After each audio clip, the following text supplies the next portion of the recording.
Salut à tous. Aujourd'hui, on va voir ensemble comment mettre en place un repository Spring Boot avec une base de données H2. Je vais vous guider étape par étape pour créer une application robuste et bien structurée. Commençons par la base. Dans votre fichier build.gradle, alors votre fichier build.gradle, c'est là. Hop. Et vous devez ajouter deux dépendances essentielles. Spring Boot Starter Data JPA pour la gestion de la persistance et H2 Database pour notre base de données en mémoire. Donc on va ajouter les lignes suivantes. Moi j'aime bien ordonner pour que tout ce qui est dans le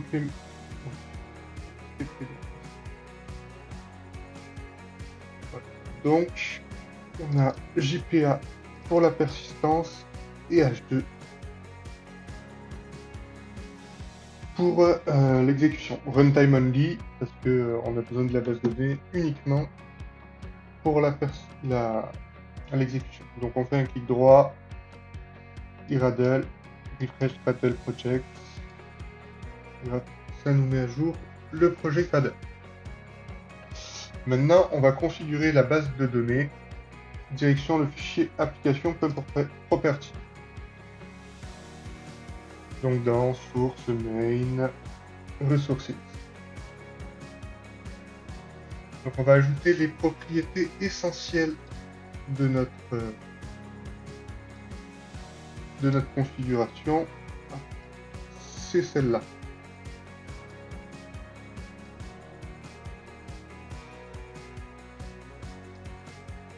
C'est celle-là. Donc URL de la base de données en mémoire, le driver class name, qui est le driver H2. Alors username et password, on n'en a pas besoin, mais si vous aviez une base de données Postgre ou MySQL ou MariaDB, vous en auriez besoin, donc je le laisse, mais ce n'est pas utile. Et le database platform, le dialecte en fait, qui va permettre à JPA de savoir comment il va devoir générer ses requêtes. C'est grâce à lui que on va pouvoir faire des requêtes H2 ou bien des requêtes Oracle, parce qu'il y a quelques petites différences entre toutes les bases de données. Donc c'est ces configurations qui permettront à Spring de savoir comment communiquer avec notre base de données. Ensuite, on n'oublie pas d'enregistrer. Alors passons à la partie intéressante, la création de notre modèle de données. Donc on va créer un nouveau modèle, un nouveau package. Package, modèle. On va pouvoir mettre notre classe principale. Ça va représenter notre table dans la base de données. Donc on l'appelle truck modèle. Et on ajoute la notation entity qui est cruciale pour bien indiquer que c'est une représentation de la base de données. Ok, et on va récupérer tout ce qui est ici.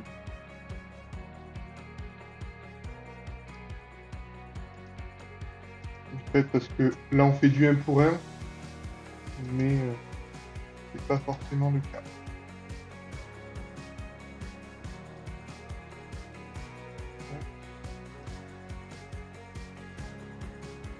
Alt Shift S, generate getter and setter, select.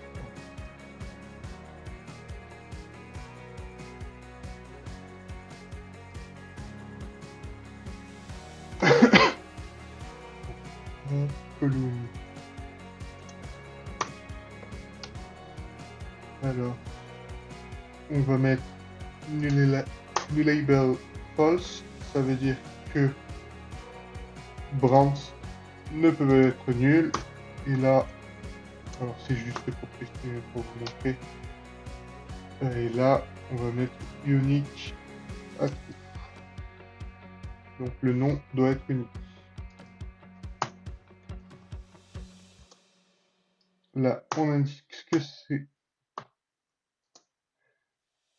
generate value. Donc là, on indique que c'est un ID. On génère la value. Stratégie auto. Et voilà. Donc là, on a notre table qui va être représentée dans la base de données. Enfin, notre classe qui va être représentée par une table dans la base de données. Et là, on peut préciser le nom. Sinon, ce sera truck underscore modèle. Mais bon, si on ne veut pas modèle, on met juste le truck ici. Et comme ça générera une table qui sera truck. Ensuite, on va passer au repository. Donc pareil, on crée un nouveau package. Repository. C'est là que JPA entre en jeu. On fait truck repository. J'ai mis une classe, mais c'est une interface. New interface. Truck repository.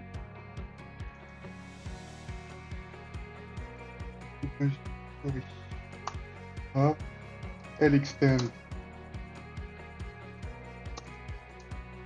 JPA repository. On précise la table qui va être utilisée, donc truck modèle et le type de l'ID. Voilà. Et donc avec juste en étendant l'interface JPA repository, on va pouvoir avoir le find all qui va permettre de récupérer toutes les entrées, le save qui va permettre de sauvegarder les éléments, le delete by ID qui permettra de les supprimer et bien d'autres. Une fois qu'on a fait ça, on va passer à la couche service et on va lui injecter notre repository.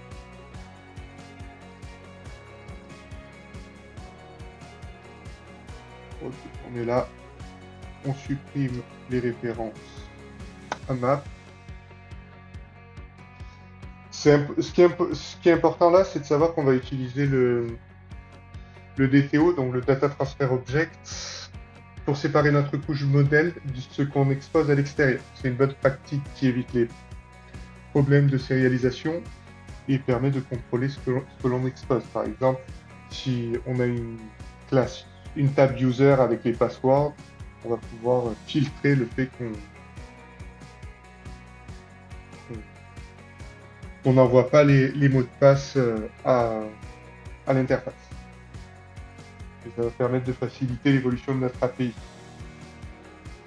Parce qu'on fait une différence entre ce que l'on expose et les données. Donc comme on l'a utilisé précédemment, on va utiliser AutoWired, la notation AutoWired, private truck repository. Donc en faisant ça, Spring Boot va instancier truck repository et l'injecter dans service. Là, ce que je vais faire, c'est que je vais créer une méthode qui va nous permettre de transformer notre truck model en truck DTO. Hop. Truck model.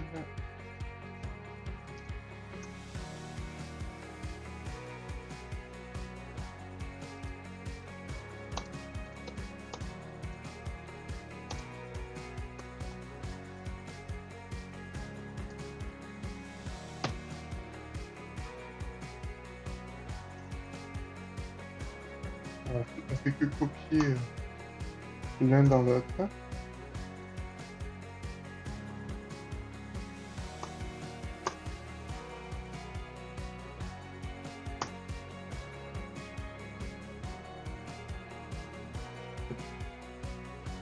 Et on a ça.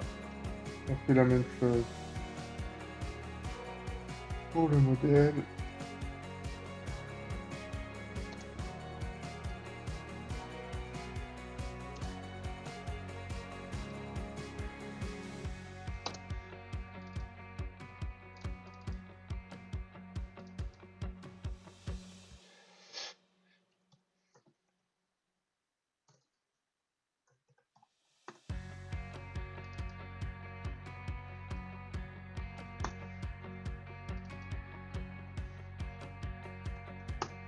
Voilà.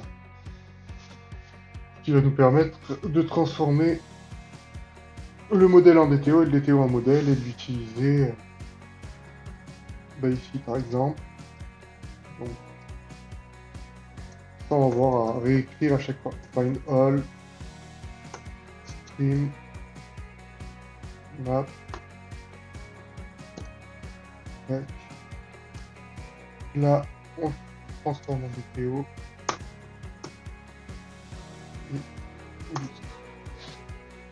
Voilà. Donc là, ça va récupérer dans la base de données tous les camions et ça va les transformer en DTO. En objet qu'on peut transférer. On fait la même chose ici. Donc,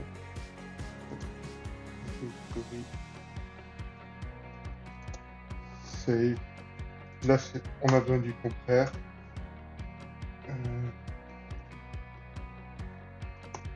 Donc, on a transformé notre DTO en modèle.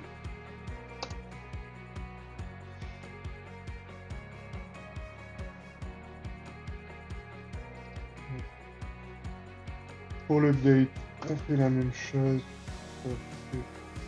Au lieu d'avoir un long, au lieu d'avoir l'ID qui est retourné, on a l'objet, le DTO. Donc, on transforme. Et pour le delete,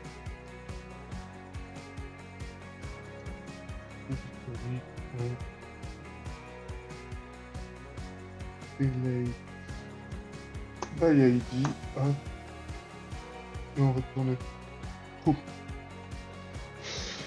Voilà, donc là, on est bon, on a tout. Vous pouvez lancer votre projet. Et en fait, on n'utilisera plus la map, mais le repository. Hop, ce qu'on peut faire, c'est utiliser Postman.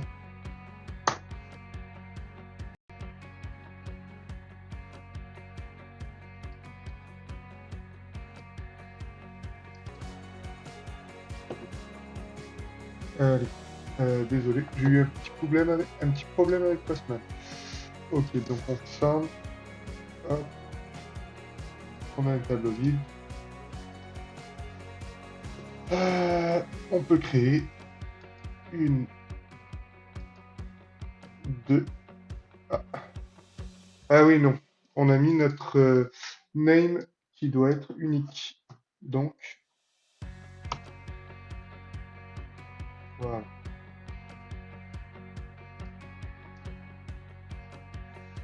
Si, hop, si on fait all. Voilà, il a sauté l'ID 2 à cause de l'erreur. C'est pas grave. Donc, on a pu créer. On va mettre à jour le 1. C'est bon. Ça a été mis à jour. Et enfin, on va pouvoir supprimer le 3. L'incrémentation des ID n'est pas la même que la dernière fois. On aura tout aussi. Donc on n'a pas exactement le même contenu.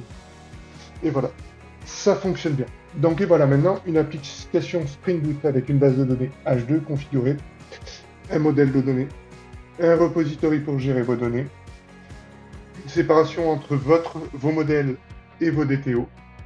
N'oubliez pas de tester votre code. La prochaine fois, on verra comment créer des requêtes personnalisées dans votre repository. Si vous avez aimé cette vidéo, n'oubliez pas de liker et de vous abonner. À bientôt pour plus de tutoriels Spring Boot.